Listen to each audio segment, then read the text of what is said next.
안녕하세요. 지현전 쌤이에요. 오늘은 세계에서 6강 서양 중세사 수업을 진행하겠습니다. 수업하기 전에 좋아요, 구독, 댓글, 알람 설정까지 부탁드려요. 서양 중세사 하면 범위가 어디냐면 서양 중세의 시작은 서로마 제국 멸망부터가 서양 중세의 시작이에요. 그래서 서로마 제국이 멸망하고 그 자리에 프랑크 왕국이 들어섰기 때문에 교과서 순서상 프랑크 왕국부터 시작을 하고요. 프랑크 왕국부터 시작을 해서 봉건제, 그리고 교회, 비잔티움 제국, 십자군 전쟁, 그리고 끝에는 중앙 집권 국가까지 배우게 됩니다. 여기서 100년 전쟁을 주로 중요하게 다룰 거예요. 그러면 100년 전쟁까지 하면 중세 파트는 끝이 납니다. 그럼 대략 여기가 15세기거든요. 여기가 5세기야. 서양 중세 시작이 5세기인데 1000년에 가까운 시간이잖아요. 그래서 우리가 중세 천년 이런 말 혹시 들어보셨나요? 네, 서양의 중세는 대략 1000년이나 됩니다. 이 긴 기간이기 때문에 너무 긴 기간이기 때문에 배울 양이 좀 많습니다. 그러면 시험엔 얼마나 나오느냐? 서양 중세사에서 꼭 한 문제, 아니 많으면 두 문제까지 나와요. 그럼 어떤 게 주로 취재되는지 살펴볼까요? 자, 프랑크 왕국도 정말 많이 등장하는데 이 프랑크 왕국의 네 왕의 업적을 주로 물어봅니다. 그래서 이 네 인물을 중심으로 학습하면 되고요. 교회 파트는 쉬우면 그냥 개념 문제로 내는데 어려우면 연도 문제를 내요. 그러니까 교회 대분열 같은 연도가 긴 기간 있잖아요. 그 기간을 연도를 주고 그 사이에 들어갈 거 고르세요. 이런 식으로 연도를 활용해서 문제를 냅니다. 그래서 교회 파트는 연도를 꼭 알아주셔야 해요. 그리고 그 다음 많이 등장하는 게 비잔티움 제국의 특징. 비잔티움 제국은 그냥 비잔티움 제국의 특징, 이게 비잔티움 제국인지 아니 이렇게 많이 물어봅니다. 그리고 십자군 전쟁도 이게 십자군 전쟁인지 아니 이렇게 많이 물어봐요. 봉건제는 2015 개정교육과정 이후 평가원에서는 등장한 적이 없고 주로 학력평가, 교육청 모의고사나 아니면 내신에서 등장합니다. 그래서 기본적인 특징 좀 알아둘 거고요. 네. 나머지 뭐 중세 중앙집권 국가나 중세 경제, 문화 파트도 네, 기본 내용만 알아두면 좋을 것 같아요. 자, 그러면 프랑크 왕국부터 시작하겠습니다. 제가 이 주제별로 타임라인 딱 걸어드릴 테니까 필요한 학생들은 그에 맞춰서 공부하면 될 것 같아요. 필요한 것만 선택해서 들어주시면 됩니다. 자, 시작할게요. 자, 게르만족의 이동부터 볼게요.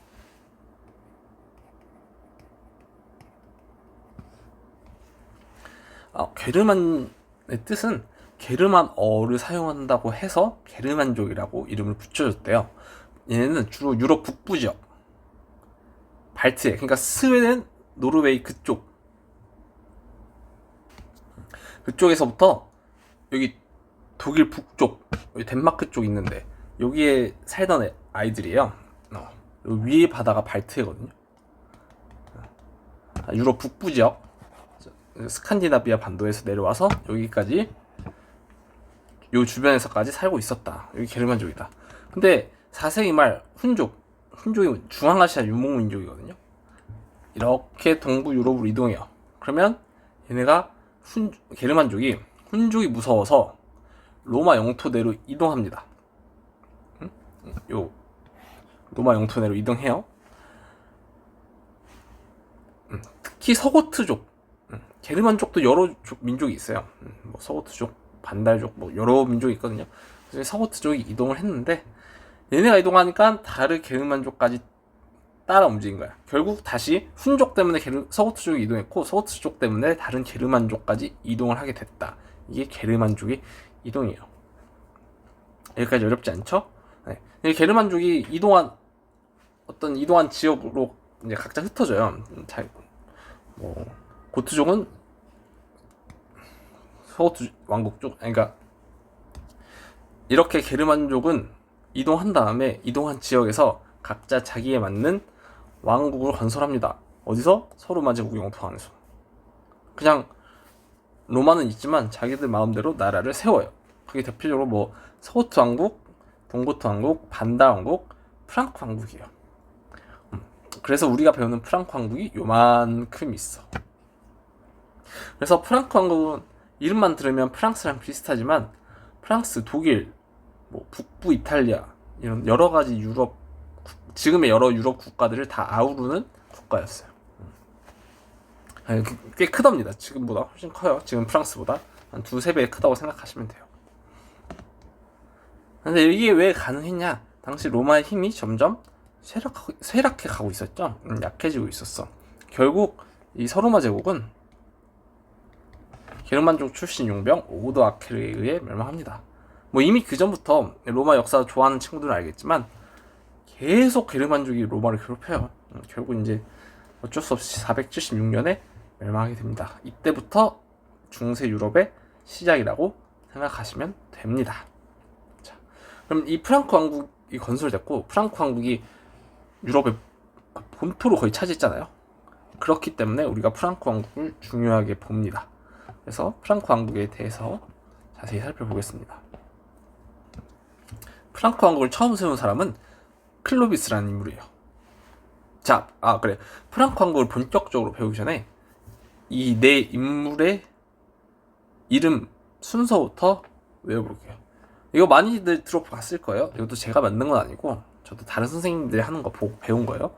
클카피카 해서 클로비스, 마르텔, 피핀, 마르텔, 대제 이렇게 외우면 굉장히 편해요. 저도 이렇게 외웁니다. 그래서 이렇게 외워주면 편하다. 그 다음은 이 각 내 인물의 업적을 아는 것도 중요하지만 내 인물의 관계를 아는 것도 중요해요. 카를로스 마르텔은 프랑크 왕국의 궁제였는데 마르텔의 아들이 피핀이고 피핀의 아들이 카를로스 대제예요. 이 평가원에서 문제를 줄 때 누구의 아들이라고 문제를 많이 주거든요. 그래서 이 관계를 가지고도 문제를 많이 내기 때문에 이 내 인물 간의 관계도 알아두면 좋습니다. 그러면 본격적으로 클로비스의 업적부터 살펴볼게요. 클로비스는 메로베우스 왕조를 개창해요. 어디서? 갈리아 지방. 갈리아 지방 했었죠. 여기가 갈리아 지방이야. 여기서 시작을 한 거지. 여러분 혹시 이 왕조라는 말 구분 뭔지 아나요? 왜 프랑크 왕국에는 2개의 왕조가 존재할까? 이런 의문 해봤죠. 왕조는 왕의 성씨에 따라 달라.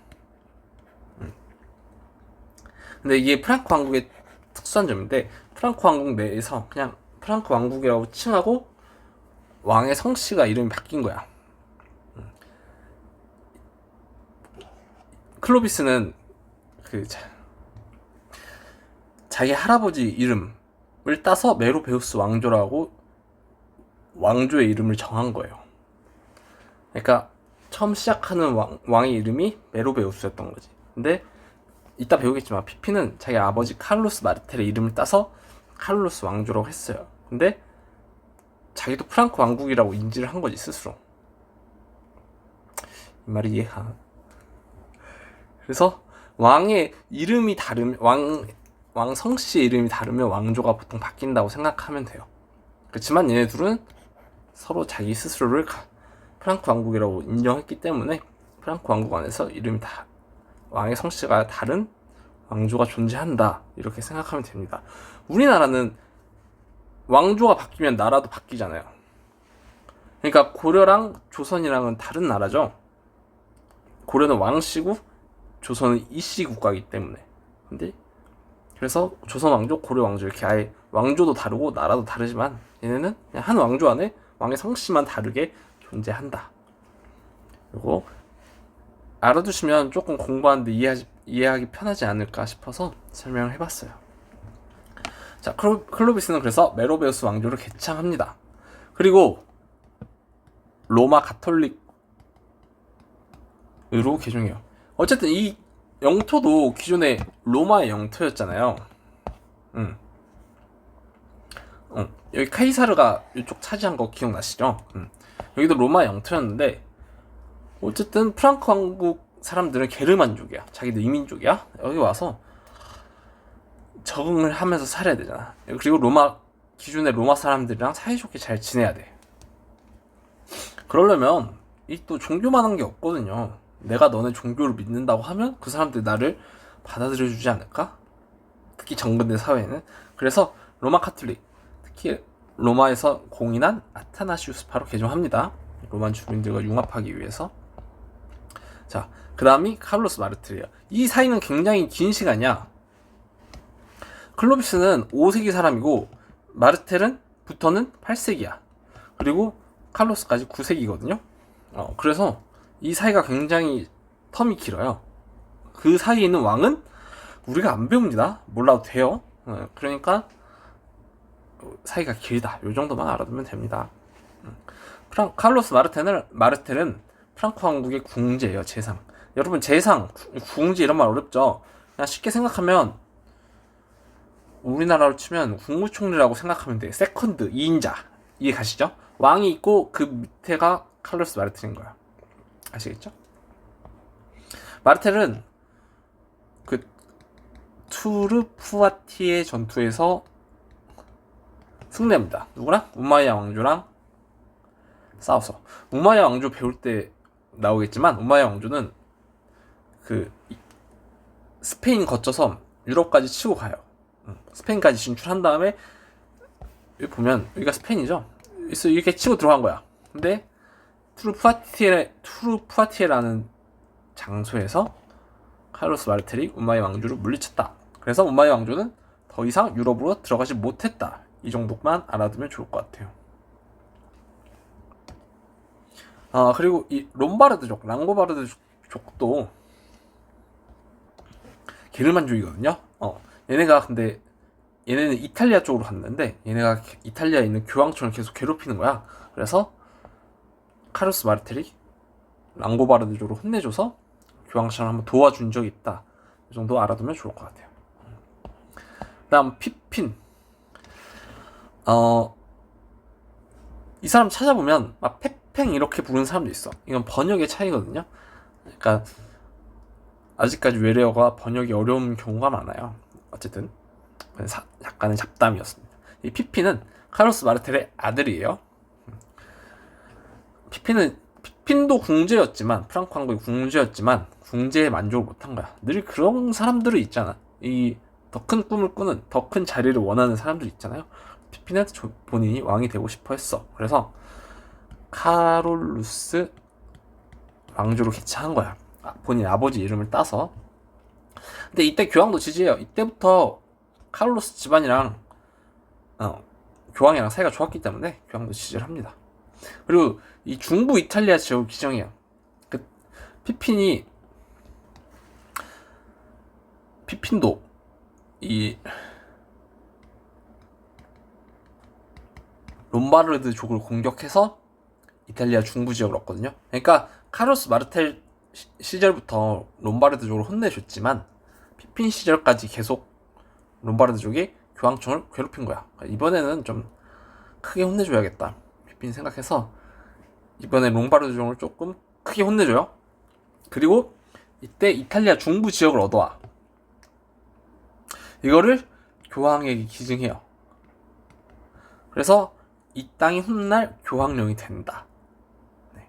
이 중부 이탈리아 지역 기증은 피핀의 업적으로 자주 나오니까 꼭 알아두면 좋을 것 같아요. 그래도 시험에서 제일 많이 나온 건 카를로스 대제예요. 물론 이 나머지 세 사람도 자주 나와요. 빈도로만 따지면 카를로스 대제가 많이 나오고 이 세 사람도 나온다. 카를로스 대제는 피핀의 아들입니다. 프랑크 왕국 전성기예요. 제일 잘 나왔어. 프랑크 왕국은 서로마 제국의 영토를 대부분 회복해요. 다시 되찾은 거야. 그러니까 지금 유럽 지도가 다 안 나와서 그런데 한 요쯤에서 서로마 제국이 있고 동로마 제국 있잖아요. 그 튀르키예부터가 지금의 튀르키예부터 동로마 제국인데 서로마 제국 옛날 서로마 제국이 차지했던 영토를 대부분 칼로스 대제가 되찾습니다. 그리고 이 정복지에 교회를 설립하고 크리스토교를 전파해요. 우리 프랑크 왕국은 카톨릭 집안이다. 아까 배웠었죠? 클로비스 때. 그리고 칼로스 르네상스라는 걸 전파합니다. 르네상스는 르네상스 시대 가면 배우겠지만 학문을 회복하는 거예요. 그러니까 옛 학문을 다시 연구하는 걸 르네상스라고 합니다. 그래서 칼로스는 궁정학교라는 것을 세워요. 그러니까 왕궁의 학교를 세운 거야. 그럼 왕궁은 어디 있겠어요? 프랑크 왕국 수도에 있겠죠? 수도 아헨에. 그래서 이 아헨으로 키워드 찾는 것도 좋아요. 수도 아헨에 왕궁 안에 궁정학교를 세워요. 그럼 뭘 연구하냐면 아까 얘기했죠. 르네상스는 옛날 학문을 다시 연구하는 거라고. 그래서 고전 옛날 책 아니면 라틴어 프랑크 왕국 이전에 그리스 로마 문화를 연구합니다. 이런 것들을 연구해요. 그러면 자 프랑크 왕국은 크리스트교도 믿어. 로마 카톨릭. 그리고 여기 로마 땅 위에 세워졌어. 프랑크 왕국이. 그리고 로마 사람들도 많아. 그리고 로마 학문까지 연구해. 심지어. 그쵸? 그 다음에 본인들은 또 게르만족이야. 이 세 개가 짬뽕돼요. 섞여요. 그래서 이 섞인 세 가지 문화가 서유럽 문화의 기틀을 마련했다고 합니다. 그러니까 프랑크 왕국은 지금 보면 서유럽 대부분을 차지하잖아요. 그래서 이 프랑크 왕국에서 만들어진 문화는 로마, 크리스트교, 게르만의 문화는 서유럽 전체 문화의 기반이 될 수 있겠죠. 프랑크 왕국이 서유럽 대부분을 차지하니까. 아시겠죠? 이 말 뭔지 이해 가겠죠? 그렇습니다. 서유럽 문화의 기틀을 마련했다. 칼로스 르네상스 때문에.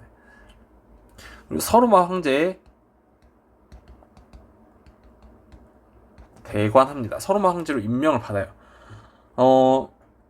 어쨌든 로마 카톨릭 교회랑 프랑크 왕국이랑 사이가 좋잖아. 뭐 이탈리아 땅도 기증하고 이렇게 사이가 좋으니까 당시 교황 레오 3세가 칼로스 대제를 서로마 황제로 대관 임명해요. 그래서 둘 사이에 사이가 굉장히 좋았어. 근데 이런 질문을 하겠죠. 그러면 서로마 제국은 멸망했는데 어떻게 서로마 황제로 대관을 하나요? 그러니까 이 서로마 황제 대관은 상징적인 거야. 사실 실질적인 로마 땅은 없어졌잖아요. 그냥 프랑크 왕국이 서로마를 이었고 칼로스 대제는 그 서로마를 이은 프랑크 왕국의 왕이다. 황제다. 그래서 이렇게 상징적인 의미로 준 겁니다. 뭐 로마 땅이 없는데 그렇게 실질적인 권한은 크지 않아요. 아시겠죠?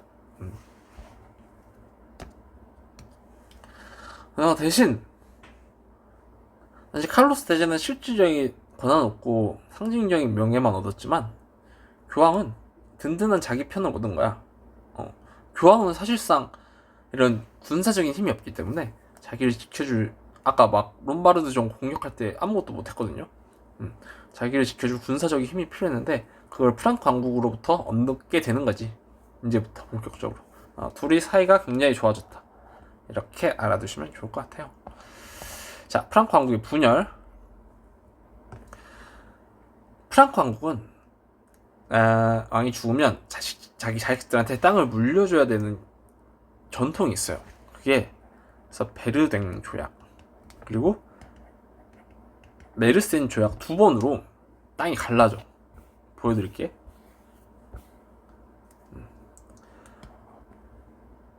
자, 처음에 베르댕 조약으로 여기 빨간 선 살짝 흐린데 보이죠? 이렇게 갈라진 다음에 메르센 조약으로 이 땅을 이렇게 갈라버려요. 그냥 메르센 조약이 더 뒤이기 때문에 메르센 조약으로 이제 프랑크 왕국이 갈라졌다고 이해하면 되는데 서프랑크 왕국, 동프랑크 왕국, 중프랑크 왕국으로 나뉘거든요. 지금이 어디야? 프랑스, 독일, 이탈리아죠. 이렇게 나눠줍니다. 그래서 프랑크 왕국은 9세기에 둘 다 9세기에 베르댕 조약, 메르센 조약으로 분열되었다. 이렇게 알고 있으면 되겠습니다. 요거는 선지로 많이 나오니까 알아두시면 좋을 것 같아요. 프랑크 왕국은 여기까지.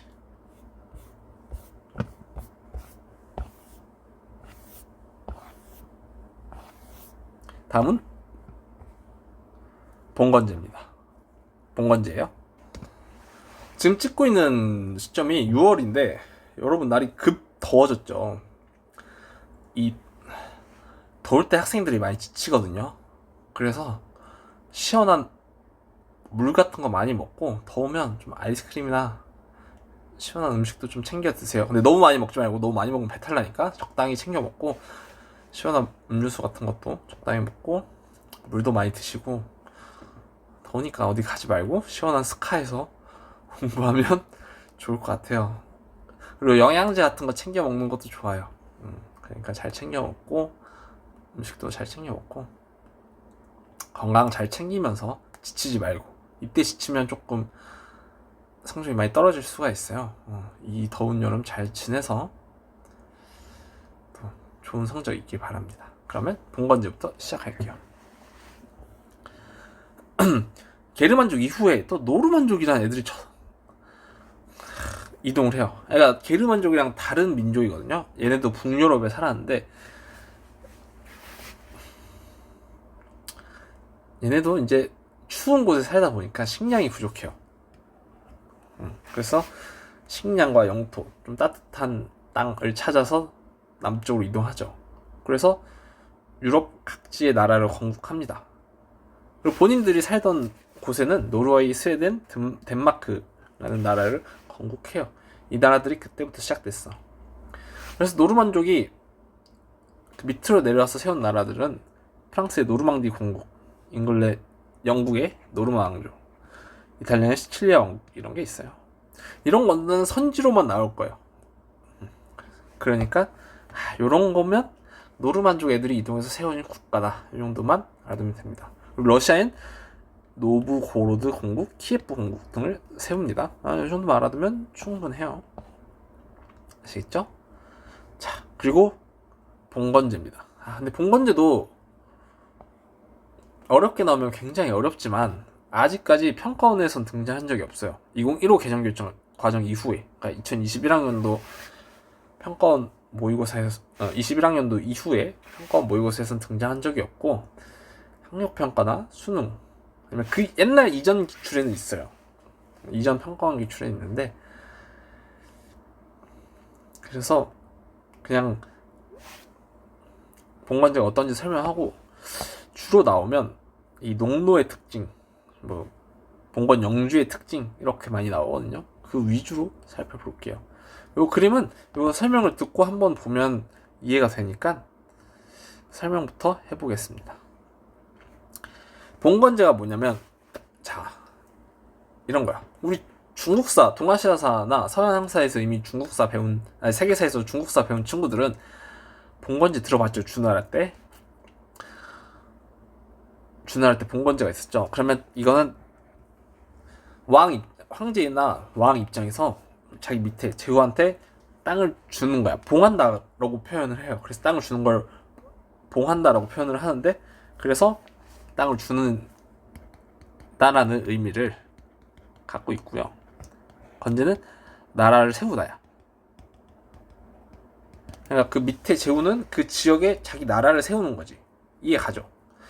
근데 왜 이걸 봉건제라고 하냐면, 우리 학자분들이 처음에 서양 사학자들이 서양사를 공부하는데 이 제도를 발견했어. 근데 이거를 뭐라고 번역해야 될지 모르겠는 거야. 그쵸? 그래서 우리 역사 중에 비슷한 게 있나 봤더니 주나라 봉건제랑 비슷한 거야. 그래서 이름을 봉건제라고 붙였어요. 아시겠죠? 그래서 왕 입장에서 땅을 봉하고 밑에 사람들 입장에서는 그 지역에 자기가 받은 땅에 나라를 세운다, 이렇게 이해하면 되겠습니다. 자, 그럼 봉건제의 배경, 여러 외부 세력, 노르만족 플러스 이런 마자르족은 헝가리 사람들이에요. 지금 헝가리 사람들은 마자르족이라 그래. 얘네들이 유럽을 침입해. 그러니까 기존에 유럽에 살던 사람들은 얘네가 너무 무서운 거야. 그래서 일단 성을 쌓아요. 얘네들을 막기 위해서. 그리고 기사 계급으로 성장해. 얘네들이 기사가 돼. 근데 성을 쌓으려면 좀 돈이 있어야 되잖아. 그래서 돈 많은 애들이 보통 성 쌓고 기사가 됩니다. 그래서 이 외적을 막아줘요. 그래서 얘네들이 외적까지 막아주니까 사실 지배층으로 성장해. 내가 돈도 많고 군대도 있고 성도 있어. 그래서 내가 일반 백성들 지켜줬어. 그러니까 너네가 우리 동네 사는 사람들 이제 내 말 잘 들어야겠지. 이렇게 되는 거예요. 그리고 지역민을 예속 농민으로 삼아. 내 말 잘 들어야겠지. 그러면 너네는 앞으로 나를 위해서 일해. 이렇게 되는 거야. 알겠죠? 그렇게 생겨난 게 봉건제입니다. 자, 동아시아에서는 봉건제를 설명하면 이를 왕과 제후라고 표현을 해요. 근데 서양에서는 주군과 봉신이라고 표현을 해. 주군은 땅을 주는 사람이고, 봉신은 땅을 받는 사람이야. 이해가죠? 그러니까 이거는 주군은 왕이 될 수도 있고 제후가 될 수도 있어. 왕이 제후한테 주면 왕이 주군이고 제후가 봉신인 거야. 근데 제후가 그 밑에 기사한테 땅을 주면 제후가 주군이고 그 밑에 기사가 봉신인 거야. 아시겠죠? 그냥 무조건 땅을 주는 사람은 주군이고 받는 사람은 봉신이라고 알면 돼. 이해가죠? 근데 이 둘 사이의 관계는 쌍무적 계약 관계야. 서로 의무가 있어. 그래서 쌍무적이란 표현을 써요. 아시겠죠? 그래서 주군은 봉신에게 봉토를 수여합니다. 땅이에요. 봉토를 수여하고 봉신은 주군에게 충성. 말 잘 들어야겠죠? 그리고 군사적 봉사. 군대가 필요하면 제공하고 경제적 의무, 돈 필요하다면 보내주고 이렇게 됩니다. 아시겠죠? 대신 이건 서양 봉건제잖아. 우리 동아시아의 봉건제랑 달라요. 봉신의 불입권을 인정해요. 자, 봉신은 누구야? 땅을 받은 사람이야. 봉신은 그 안에서 자기 마음대로 과세와 재판을 행사할 수 있어. 세금도 마음대로 거둘 수 있고 자기 마음대로 재판할 수 있어. 이거에 대해서 윗사람, 주군은 간섭을 할 수 없어. 아시겠죠? 그럼 이게 이렇게 되면 어떻게 되냐? 지방 분권화가 돼. 그러니까 그 지역의 권한이 세지는 거야. 왕권은 약해져. 내가 땅을 받은 사람인데 나의 권한은 세지고 땅을 준 왕의 권한은 약해지는 거야. 왜냐면 걔는 내 땅에 간섭할 수 없기 때문이지. 아시겠죠? 자, 이 제도와 주종제예요. 주인과 종, 그 밑에 있는 사람들, 그 밑에 사람과의 관계를 정한 제도라 해서 주종제라고 합니다. 이거는 정치적인 제도야. 아시겠죠? 사람과 사람 사이에 정치적인 문제를 다루는 제도니까 정치적인 제도고, 밑에 보면 장원제는 배우면 이 경제적인 제도예요. 그러면 주종제와 장원제를 합해서 봉건제가 되는 거야. 아시겠죠? 일단 장원제까지 배우고 다시 또 설명해 드릴게요. 네, 주군이 준 봉토, 이 왕이 나한테 준 봉토는 뭐 왕이던 그 위에 기사던 봉토는 장원이라고 해. 이 장원은 넓은 땅이란 뜻이에요. 그러니까 땅이 넓어. 여기 뭐 있냐면 영주의 성, 그 땅의 주인의 성, 그리고 교회도 있고 토지도 있어. 토지는 경작지, 목초지, 산림, 황무지 뭐 이런 걸로 짬뽕되어 있어. 아시겠죠?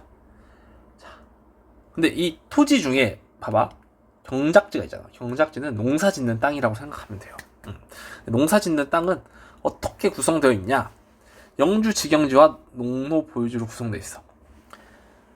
영주, 왕, 이 지역에 뭐 왕일 수도 있고, 여기 보면 제후일 수도 있죠. 어쨌든 간에 이 땅이 주인이 내가 갖고 있는 땅도 있고 농노들이 갖고 있는 땅이 따로 있어. 그러니까 이 둘로 구성되어 있는 거야. 경작지는, 농사 짓는 땅은. 아시겠죠? 그리고 이 경작지는 삼포제로 운영돼. 삼포제가 뭐냐면 땅을 세 부분으로 나누는 거야. 여러분 그 농사 요즘 학생들은 농사 잘 모르죠? 저도 모릅니다. 저도 도시에서 자랐어요. 막 농사 짓고 그렇게 잘하지 않았습니다. 아니 뭐 농사 나쁘다는 게 아니라 어쨌든 농담으로 한 얘기고 오해하면 안 돼요. 뭐 농사 폄하하고 그럴 생각 전혀 없습니다. 저도 자연 이런 거 좋아해요.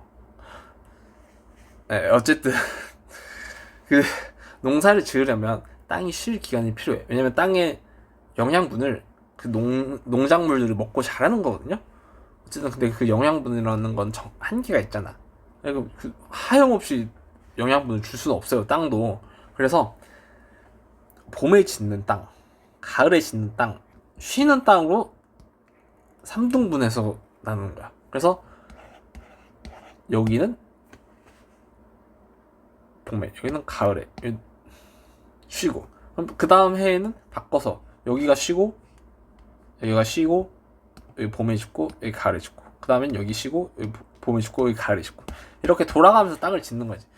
이걸 지력, 땅의 영양분을 회복한다 그래요. 지력을 회복한다라는 하기 위해서 이렇게 산포제를 운영합니다. 아시겠죠? 장원제는 영주, 당연히 땅의 주인도 있고 농노 대부분이에요. 거기서 평소 농사만 지어야 돼. 소수의 자유민 거의 없어요. 이렇게 구성되어 있습니다. 인원 구성은. 그러면 이 장원제 내 인원 구성의 특징을 살펴볼게요. 이게 그나마 조금 시험에 많이 나와요. 그래서 살펴보겠습니다. 자, 영주의 특징은 위에서 배웠기 때문에 농노의 특징을 살펴보겠어요. 농노는 영주의 지배를 받는 예속 농민이다. 예속돼 있다는 건 묶여 있는 거예요. 절대 벗어날 수 없어. 아시겠죠? 그래서 어떤 의무가 있는지 의무부터 살펴볼게요. 노동지대. 그 농사를 하잖아요. 농사를 짓잖아. 그러면 내 땅이 아니라 내 땅도 농사를 짓지만 영주의 땅도 농사를 지어요.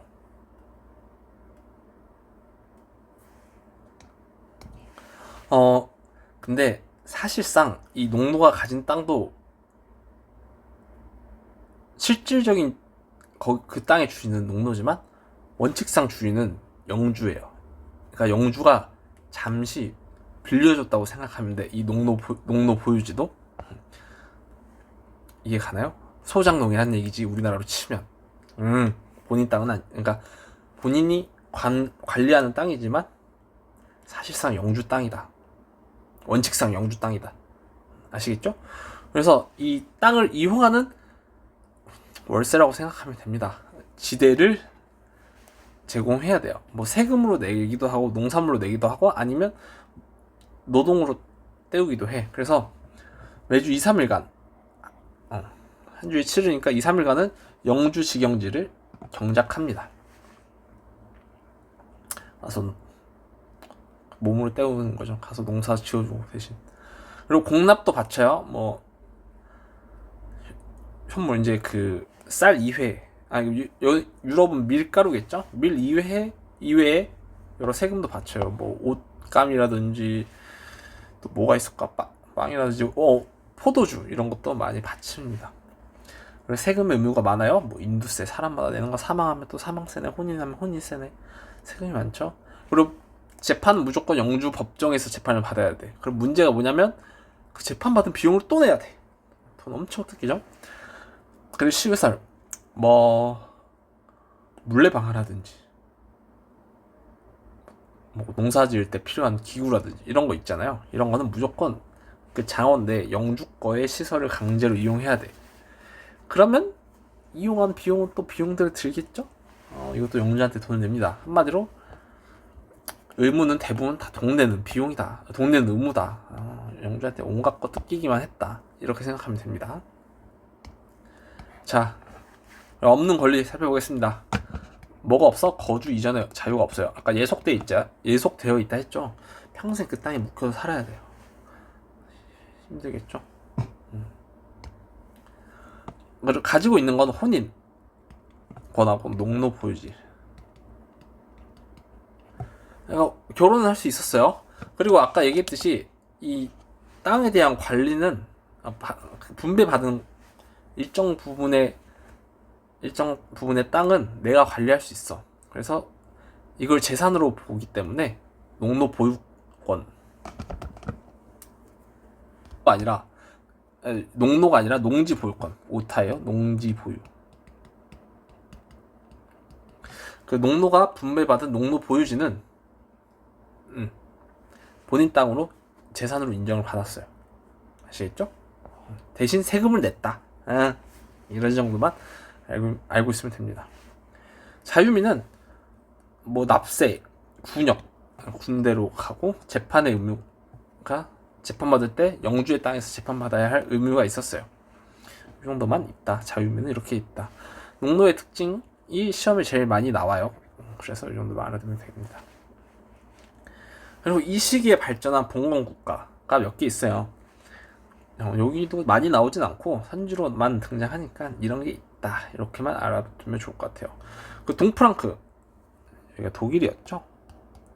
오토 1세라는 인물이 즉위해요. 그래서 마자르족, 슬라브족 침입도 격퇴하고 이탈리아 내란도 진압하고 로마 제국의 황제로 즉위하는데 자기가 본인이 새로 로마 제국 황제로 즉위한 거야. 나라 이름을 그래서 신성 로마 제국이라고 이름을 지어요. 여기가 독일이야, 독일. 옛날 독일 이름이 그냥 신성 로마 제국이었다. 이렇게 알고 오토 1세가 로마 제국 황제로 즉위했다. 이렇게까지만 이해하면 돼요. 프랑스에선 카페 왕조라는 게 괜찮답니다. 위그 카페라는 왕이 됐기 때문에 왕조 이름이 카페 왕조가 돼요. 역시 봉건 국가입니다. 왕권이 미약해요. 영국에는 노르만 왕조. 아까 여기 보이죠? 노르만 왕조. 노르만족의 이동으로 세워진 국가입니다. 노르망디 공작 윌리엄이라는 인물이 개창했어요. 그리고 여기서 윌리엄이 둠즈데이부 라는 걸 만들어요. 토지대장입니다. 세금을 거두려고 토지대장 둠즈데이북을 제작했다. 좀 알면 됩니다. 자, 봉건제를 다시 볼게요. 봉건제는 주종제와 장원제로 이루어졌다 했죠. 그래서 주종제는 사람 사이의 관계야. 왕과 제후는 서로 주종제. 얘가 주, 종. 이렇게 따지면 얘가 주, 얘가 종. 그래서 밑에 사람은 위에 사람한테 충성과 군사적 의무를 바쳐야 되고 위에 사람은 아래 사람한테 봉토를 주는 거예요. 자, 그 밑에 농노가 있어. 영주, 얘네를 이제 다 영주라고 해요. 보이죠? 땅의 주인 영주는 농노를 보호할 의무가 있어. 성 짓고 보호해줘요. 대신 농노는 영주들한테 공납, 부역, 뭐 세금도 내고 노동도 바치고 이렇게 하는 겁니다. 그래서 이 영주와 농노와의 관계를 장원제, 경제적인 측면에서 바라고 있기 때문에 장원제라고 합니다. 그래서 장원제와 주종제를 합치면 봉건제다. 이렇게 이해하면 됩니다. 어렵지 않죠? 자, 그럼 다음